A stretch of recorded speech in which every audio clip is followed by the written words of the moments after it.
비문증은 눈앞에 날파리, 사실 날파리뿐만 아니라 여러 가지 점의 모양, 선, 실의 모양, 그 외에도 아지랑이처럼 보이는 거, 이런 증상을 다 통칭해서 비문증이라고 얘기를 하는데, 비문증을 가지고 있는 사람이 70%가 넘는다 라고 알려져 있는 만큼 흔한 증상인데요.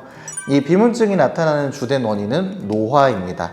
이 눈 속에는 비어있는 공간이 아니라 유리체라고 하는 이제 젤리 형태가 가득 들어있는데, 노화가 진행되면서 이 젤리 같은 유리체가 서서히 액체로 변하게 됩니다.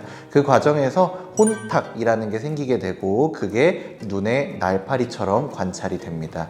그 외에도 이제 근시가 있는 분들은 이런 눈의 노화 현상이 조금 더 빠르기도 하고요.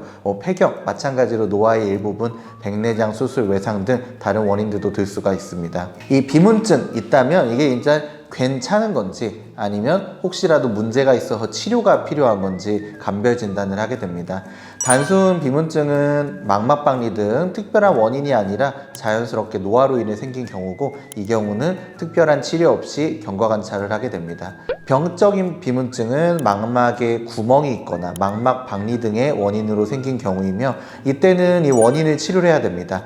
하지만 치료를 한다라고 하더라도 비문증 자체가 사라지지는 않습니다. 왜냐하면 망막의 손상의 진행, 그러니까 다시 바꿔 얘기하면 시력이 떨어지고 시력을 잃는 거를 막는 치료이지 액화된 유리체 자체를 없애는 치료는 아니기 때문입니다. 비문증이 일상생활에 막 지장이 있을 정도로 심한 경우 원인이 되는 유리체 자체를 제거해버리는 유리체 절제술이라는 수술을 진행하기도 합니다. 이 유리체 절제술은 사실 이 비문증에 대한 치료보다는 여러 가지 망막 질환에 있어서 치료를 위해 수술을 하는 경우가 훨씬 더 많은데요. 이 유리체 절제술 자체가 백내장, 안압 상승, 또 유리체 망막 출혈, 망막 박리 등 사실 여러 가지 합병증을 유발할 위험이 있어서 일반적인 상황, 그러니까 단순 비문증만 있는 경우에는 수술을 잘 권하지는 않습니다. 그리고 요즘 비문증에 대해서 이제 SNS 등에 특히 이제 영양제 광고, 저는 안과 의사를 몇 년 했는데요. 이 영양제를 드시면 비문증이 좋아집니다.